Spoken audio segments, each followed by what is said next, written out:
All right, recording is rolling. Welcome to Friday, September 22nd. So today was the reunification drill day. That ended up being not nearly as disruptive as I was afraid it was going to be. So we're going to be all right. So my earlier AP class, we ended up just solving some textbook puzzles. Right? Some of the ones I assigned to you guys, I just changed the number. So I'll do the same thing with you guys here. Also, I recapped the FRQ that you guys did yesterday too. So same thing. We'll be able to make some good use of this class time. All right, so you guys do have some upcoming due dates. Guys, what to do by the time you guys walk into class on Monday? AP classroom. So have that done over the weekend. I have it scheduled to be due like I think 8 o'clock that morning. Right, so over the weekend. Right. Then these puzzles for a few days after that. We'll do some of those today. And then you guys have the dynamics take-home quiz after that. All right. So here we go. Right. So yesterday you guys got an FRQ that involved a block. Like here, somebody gave it a push. It was like sliding up the client and then it slide back down. Right. And there was friction. And they want you to draw free body diagrams for sliding up and sliding down, and then also what was the time to slide up versus the time to slide down, like write in a paragraph form why that would be, right? So I do want to recap that because just how human brains work is sometimes you see something one time, go home, sleep on it, come back the next day, and then you see it again, and maybe it'll click or click better than the first time around. Right? So just a verbal recap of how that works. Okay? So if there had been no friction at all, then the free body diagram would look like that, right? You spin like one force down and then the normal force, right? If there was no friction, right? And then also for the time going up versus the time coming back down, would that have been equal in that case? Right? Right? Yeah, so it would have been equal time to go up down. If you took an air hockey table, if this was an air hockey puck, you have like a tilted air hockey table, right? And you give it a push and let go. However much time it takes to go up, it takes the same time to come back down. It's all symmetrical, all kind of good. Right? If you introduce friction, okay, now things are going to be a bit more complicated, a little bit different. Okay. I want to mention too. Now, you guys in front of me, this class was pretty good about getting these forces correctly drawn, like correct orientation. But just a handful of students I have who kind of struggle with this, right? So just want to point this out, guys. Gravitational force, the weight always points which way? Yeah, straight down, like towards the center there, right? I did have a number of students who were drawing gravitational force this way, and so just make this for the video, right? Just in case that applies to you, right? Right, you're definitely drawing the gravitational force, the weight, straight down. Right? Similar idea of normal force, guys. Normal force. What's the mathematical synonym for normal? Perpendicular. So you guys ideally should draw the normal force perpendicular to the surface, right? I had a number of students who would draw like straight up, but no. Like, you won't get any credit for that. So you have to draw like perpendicular to the surface, right? Okay. And then friction force is always going to be parallel to the surface, so that would be perpendicular to that normal force, right? Like that. Right. So that's like orientations of those things. Okay. Now AP, where it's asking for the forces, not the components. Right? A lot of times they like to use that phrase, so they just want like, those three forces are going to be right. Now, if you did go ahead and introduce components, usually the best way to approach this, the way I have you guys do it, is to introduce a Cartesian system that's parallel, perpendicular to the surface, so that a couple of your forces are already lying to it. Now, since your weight would not be, you want to think about the weight in terms of how much is the weight pushing the block into the surface versus how much is it trying to make it accelerate along the surface. Okay, right. Now, this here right triangle, because there is a right triangle right here. Right? When you guys draw this yourself, if you did draw the components, make sure you dash them, right? Don't draw them solid, otherwise you're like double counting the vectors, right? And also your right angle, guys, is the right angle down here or is the right angle up here? Right angle is right here, right? Right. So that this sine component, right? So the sine component is the sine component like parallel to the surface, right? It's not like drawn here. It's not kind of somewhere in between ambiguous, right? It's definitely parallel to that surface, right? Okay. So again, I'm emphasizing these details because some students like struggle with parallel lines like that. So if that applies to you, right? Right. Then what about this friction force? Because when the block was like sliding up the incline, you actually should have drawn the friction force like opposing the motion, so the friction force actually went this way, right? Right. Now, in your paragraph write up, when you had to explain, you were comparing the block sliding up versus sliding back down. Right? Now, when the block was sliding up, therefore the friction force was oriented this way. There were two influences making the block slow down in a hurry. Right. The friction force obviously slowing down the block. Right. But also the sine component of the weight in that case would have been agreeing with the direction of friction. So both of those influences were slowing the block down in a hurry, right? That's a huge acceleration, right?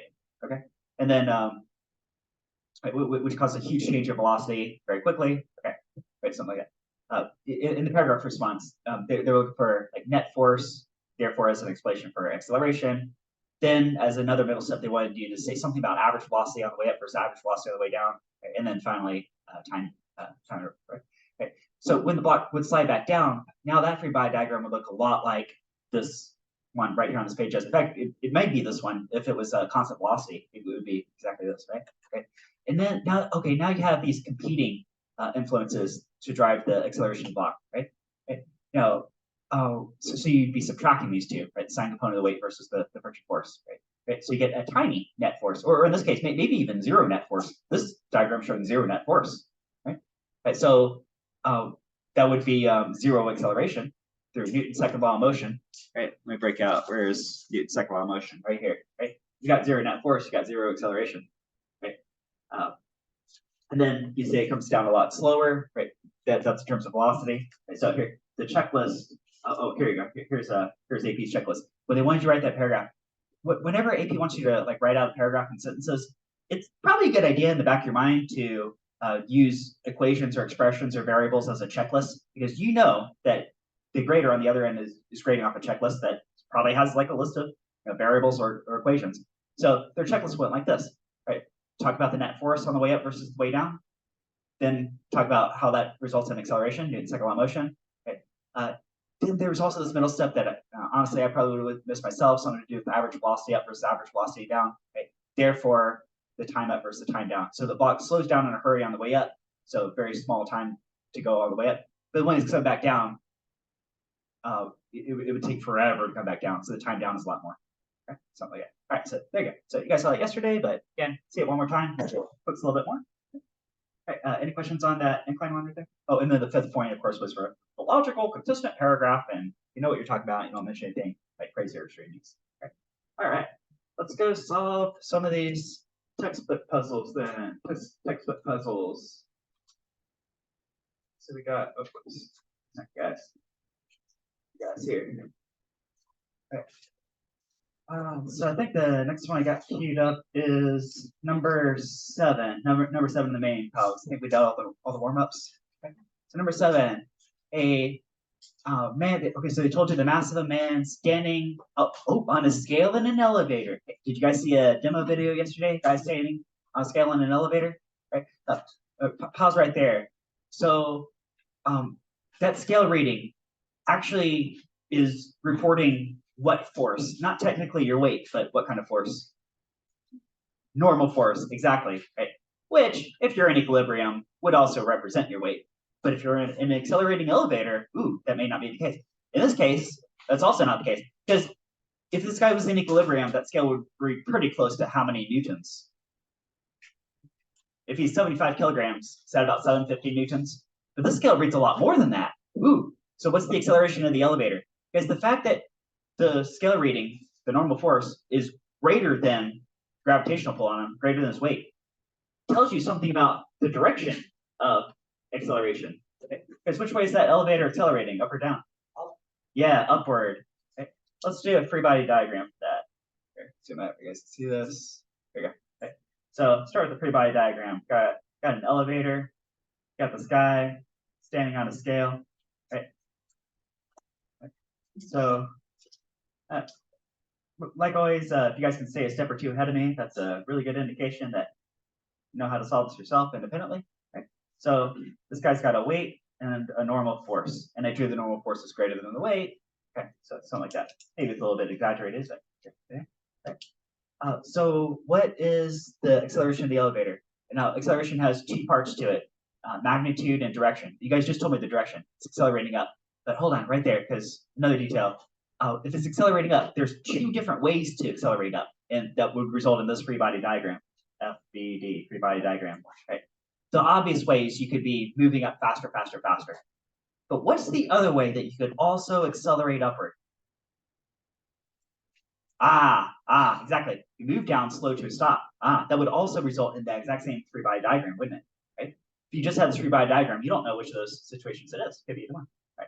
There's both upward acceleration. Right? So I might break out Newton's second law of motion. Net force is mass times acceleration, or if you like, I could say acceleration is net force acting on the mass, right? Something like that. And the net force in this case is the difference between these two forces.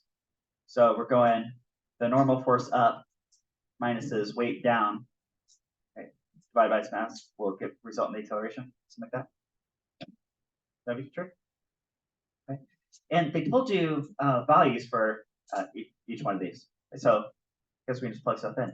I'm going to make up my own numbers that are, let's say, a little bit different. Okay. What if I have a scale reading of 799 newtons, right? Something like that for the normal force. And what if my guy has a mass of like 61 kilograms? I'm just making up something a little different. Okay. Not too crazy different. Okay. Okay. So it's the same premise as your book, just a little bit different numbers. Okay. Let's see, what would the acceleration for my guy be? That minus that, all divided by that. Okay. I'm getting about that many meters per second squared.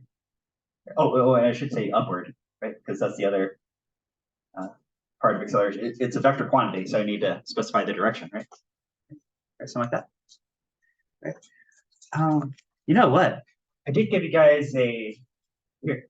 This derives acceleration in terms of blah blah blah blah. Right? In terms of like a normal force. Could you take maybe like the step right here and algebraically rearrange it and solve for the normal force based on acceleration? Right? Like what if they told you what the acceleration was and you want to know what is the scale reading? Right? It's just an algebraic rearrangement of that, right?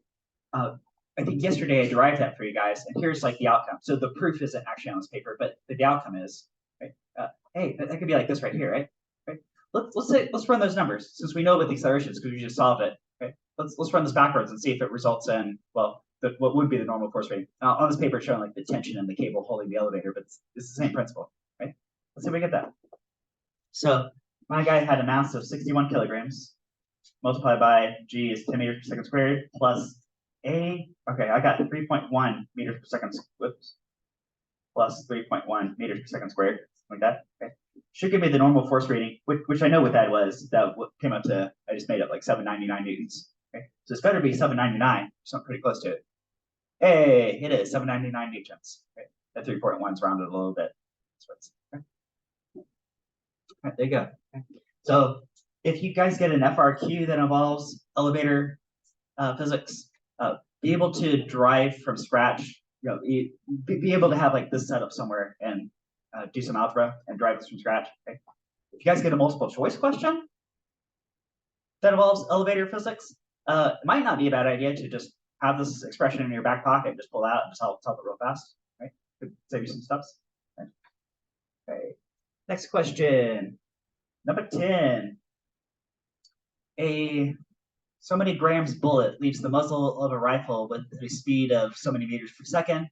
What force would have allowed the bullet to do that if the to reach that speed if the barrel of the rifle is that many meters long? Okay. So let's see, big picture. If we're getting up to some speed over some distance, does that sound kinematic? Does that sound like a job probably for these guys right here, right? But the question is something to do with what force acting on what mass would have resulted in that. That sounds like this right here. Hey, is this going to be one of those puzzles where we're going like from here to here? And guys, what variable bridges from kinematic motion to dynamic? Yeah, acceleration, right? They both involve acceleration. Okay, so I bet we're going to start out something like one of these to solve for acceleration, and then switch over and say what force would have caused that acceleration, or something like that. Okay. Now there's another little detail here too, because they told you the mass of the bullet in grams. So if you go plug in numbers in your calculator, do you want to plug the number in grams in your calculator? No, you want to plug the number in what unit? Kilograms, because that would be consistent with, say, like a force in newtons and blah, blah, blah, right? But kilogram is the base SI unit, right? So we're going to have to do the conversion. It's just one of the small steps, right? Let's start with the kinematic stuff. I'll get a picture going. Like the last one, I'll change the numbers, so you guys got a little bit different numbers to work with. But so we got like a rifle, something like that, and throw a bullet in here. Okay. Let's have the mass of my bullet. I'll go 7 grams. How about that?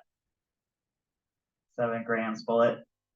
Let's say the length of this is like x equals 0.91 meters. Just think of something a little bit different. Okay. And let's say the exit speed, I'll say v final because it's going to travel this distance during, should use a ruler. Okay. So v final, let's say, what is it, 320? Here, I'll go about 410 meters per second. All right. So a little bit different numbers, same idea. Okay.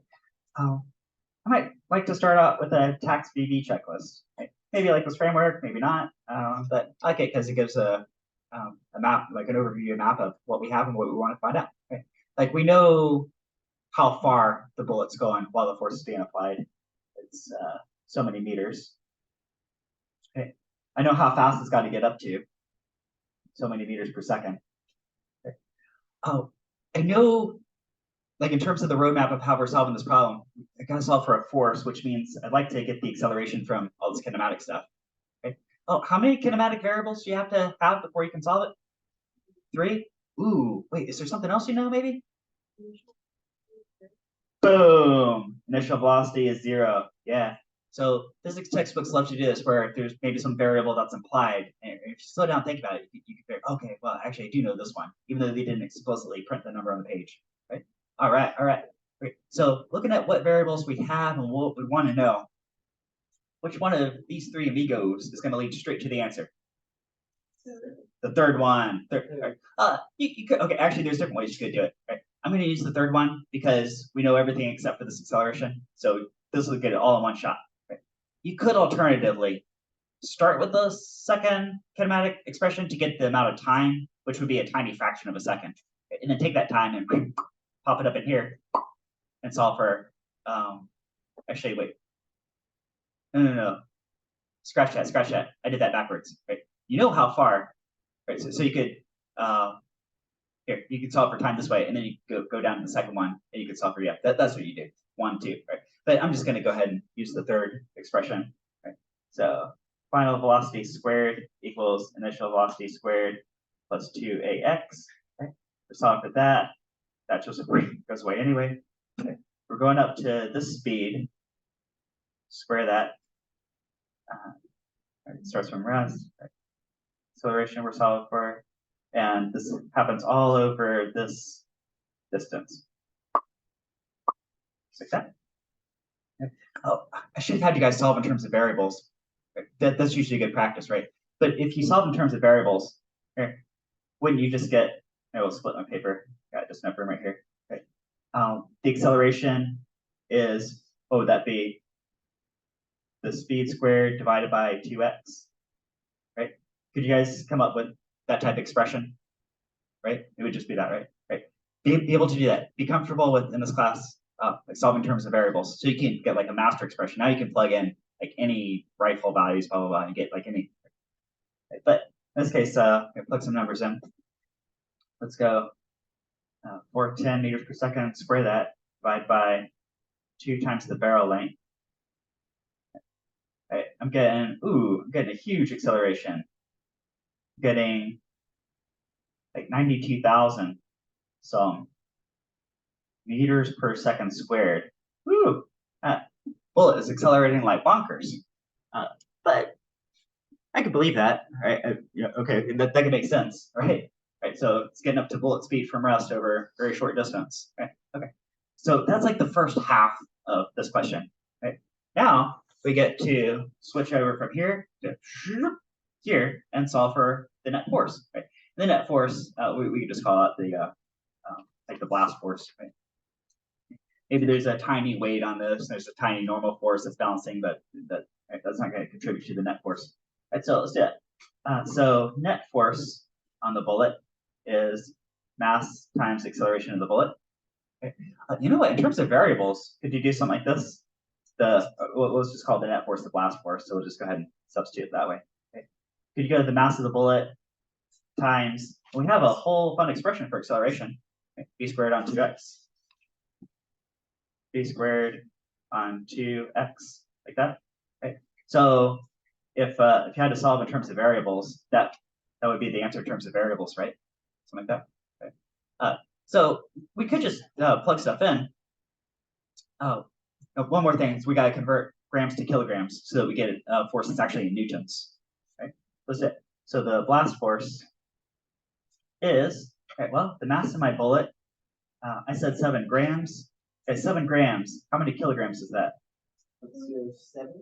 0.007? Yeah, like 7 over 1,000 kilograms.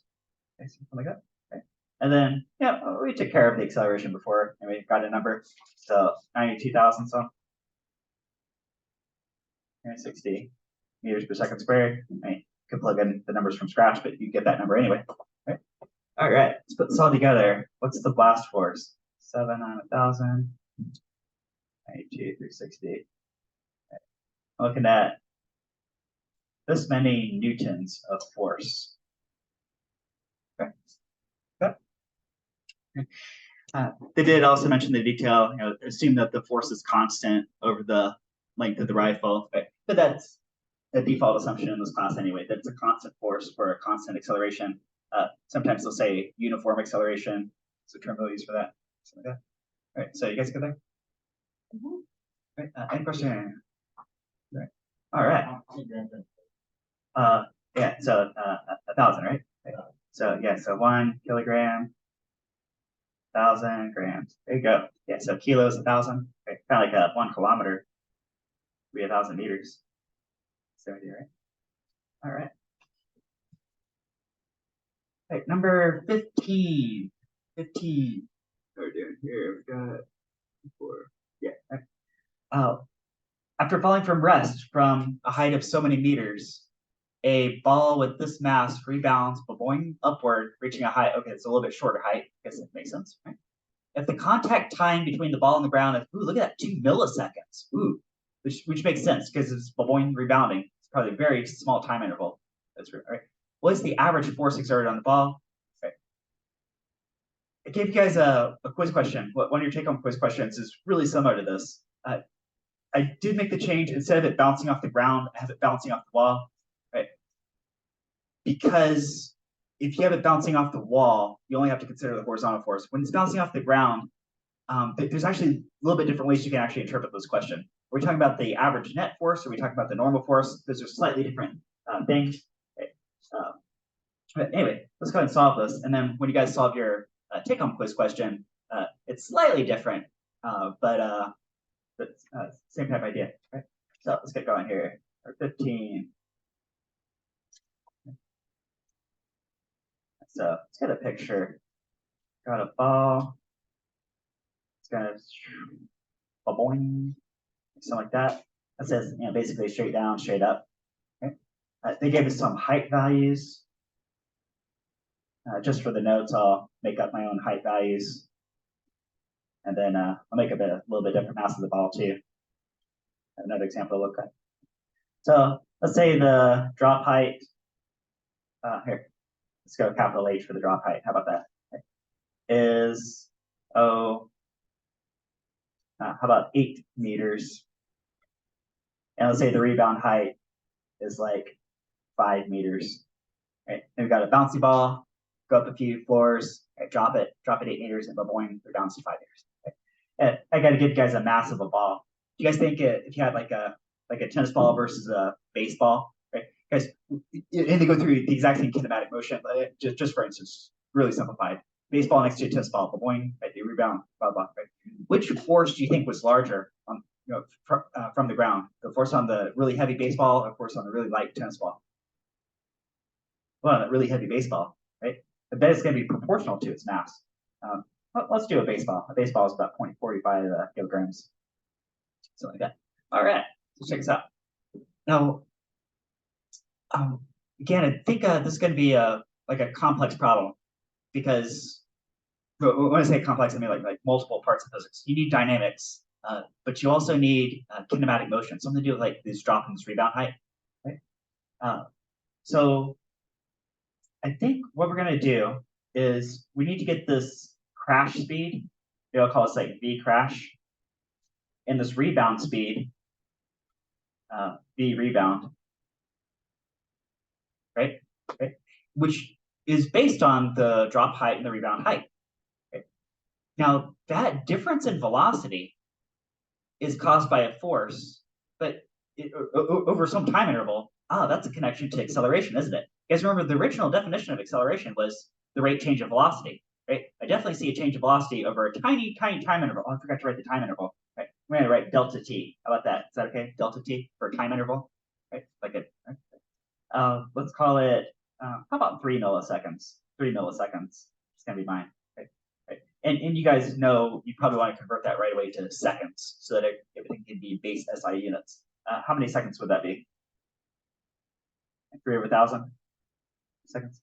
That 0.003? Okay, so I got that. All right. So let me find these speeds first. I should say velocities, because the fact that it changes direction is going to be important too, right? I have a negative versus a positive sign. Okay. Right. We'll do that based on the heights, right? And then we'll go worry about the dynamics that would cause that acceleration later, what force. Okay. So the fact that we know heights and a gravity field, and guys, what's the speed of the ball at the very top here and here? 0 meters per second, right? Notice I didn't quite say anything about fall time, and I'm not quite asking for it, although there is a time. Right? The fact that you're not given or asked for time means which of these is probably going to solve it for us. Yeah, definitely the bottom one, right? Starting from rest, this goes to 0. And if it rebounds to rest, I bet this one will go to 0. So it's like the same format, you just subtract over, right? Right. So some version of VF squared equals V naught squared plus 2AX. Okay. I'll let this guy go to 0, right? Because if you drop it from rest initially. Okay. Can I say the crash speed is going to be the square root of 2AX? But I'm going to change that to 2GH. Is that okay? Right? Is that all right? For the expression for the crash ball? Okay. Hey, do you guys think if I did the same thing for rebound velocity, and now this guy goes to 0 and this guy doesn't, okay, that I could say V rebound? And could you guys predict what that expression is going to look like, just maybe from symmetry or something? Okay. This thing is going to be a square root 2G, and then the rebound height was from lowercase h, something like that. Okay. And also I'll slap on a negative sign because it's going the opposite direction. Right? Maybe if down is positive, up could be negative. Kind of deal. Right? You guys think? You guys think? Right. Now, at any point you want, you could plug in numbers. I mean, we've got some numbers, but maybe it's a good idea to get some practice solve in terms of variables too, right? Like the change in velocity, right? Because you guys know acceleration is going to be change in velocity per change in time. Here, let's even step out to that. Acceleration is change of velocity per time interval. Okay, so the change of velocity, wouldn't that be the difference between these two? Right. Now I could do this guy minus this guy. Maybe I could do this guy minus. I don't know. It's somewhat one or another, right? Here, I'm just going to do opposite value, right? So it is kind of backwards, but it's going to be one guy minus the other guy. Well, either way you do it, it's going to be minus a negative somewhere. Something like that. Okay. Maybe I should have swapped those two, but I'm trying to just get a positive value. Okay. I guess if you're, or maybe you can think of it this way, if you're paying real close attention, maybe I've been calling down positive so far, and I just switched and called up positive, right? So I kind of changed my definition of which way is positive as a dream here. Okay. Okay. Guys, if you subtract a negative number, can I distribute that negative and just say plus? Right? Right. So for example, here, if it was crashing at like 10 meters per second and it rebounded at 7 meters per second, guess what is the difference between 10 down and 7 up? And it's not 3, it's what? What's the difference between 10 down and 7 up? 17. Right? It's if you subtract a negative, it's kind of like just adding the positive value, right? Right? You guys see that? Right? Okay. So maybe I should have plugged in numbers at some point. I should. What are these? I'm curious to know. Okay. What is the square root of 2 times 10 times 8 meters, right? This comes out to, this is like 12.65 meters per second. And if I do the rebound height, this is like, oh, that's 10 meters per second exactly. Oh yeah, that's right. I almost forgot that, right? It doesn't take 1 second to fall 5 meters. At that point, you'd be falling at 10 meters per second. Okay, so that's, I almost forgot that, right? And then the time interval, I went ahead and gave you guys, well, once you convert it, right? This is like 0.003 seconds right here, right? Given value. Right, so looks like I have a change in velocity of about 22 point something meters per second. Like I said, like 22 meters per second. Okay. And that happens all in this tiny time interval, which tells you what the acceleration is. Let's go ahead and get the acceleration then. Here, I guess I'm doing pinking for the values, right? So we're doing changes 22.65 meters per second, all in a time interval of 0.003 seconds. So look, meters per second, right? So that's the original way we were thinking of acceleration, meters per second squared. So it is 22.65 divided by 0.003. Right. Look at that. That is 7550, and that would be meters per second squared. I can say that because all my units are in base SI units. Okay? So it's like 7,000 some meters per second squared. Okay? Now remember that acceleration only lasts for a tiny fraction of a second. That's just while it's boing rebounding off the ground right there. Okay? But suppose you were like a ladybug that was landed on the ball and you were like along for the ride. Right? So you're a ladybug on the ball along for the ride. During that tiny boing fraction of a second, how many G's do you feel? How many G's is that? It's like 750 something. Woo! Right? But just for a short time. All right. So we still got to figure out what is the force. Now, really, this is going to be a net force, like an average net force, right? Average because if you do like a super slow-mo camera version, here, I'm going to draw you guys sort of a graph that's going to show up all over the place in the future anyway. Right? If I do force in newtons as a function of time, say like seconds or milliseconds, something like that, right? Here's the shape these graphs generally take for like collisions and rebounds. It can look like, so the ball makes contact with the ground. Okay? Do it frame by frame. The ball makes contact with the ground, right? Then it starts to get squashed. Then it gets really squashed. Then like starts to rebound, and then finally breaks contact with the ground. So it's like super slow-mo. You guys can imagine it builds up and then rebounds, right?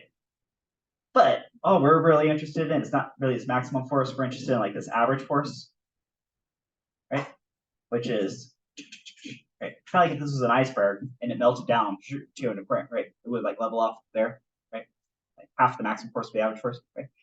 And furthermore, this is an average net force because the ball has actually 2 forces on it. It's got a weight and it's also got the normal force from the ground. Right? So right away with this math, we're really just, if you just focus on the motion, what you're finding is something to do with the average net force. Okay?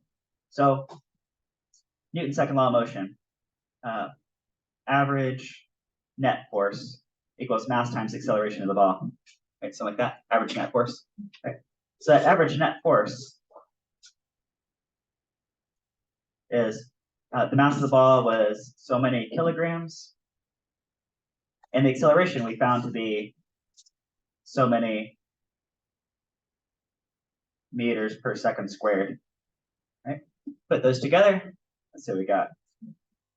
Okay. I'm looking at 3398 about newtons. Okay. I guess we call it about 3,400 newtons right there, right? Something like that. Right. That's the average net force. If you want to go one detail deeper, then I would say that average net force results from the normal force on the ball compared to its weight, right? Although its weight would be really small compared to that normal force. So the normal force, you just very simply add the weight of the ball. What is the weight of the ball? Is it like 4.5 newtons? So if I add like 4.5 newtons, okay, it's just going to top over a little bit over 3,400. What is that, about like 3,402, something like that? So we got 3,402 versus 4 newton. Okay, so there's the average force right there. Okay. All right, so the normal force from the ground is actually a little bit bigger than that number. Okay. All right, well, that takes us right to the end of class. Right, so you guys gonna do AP classroom over the weekend? I'll see you guys Monday for that. Guys, have a great weekend.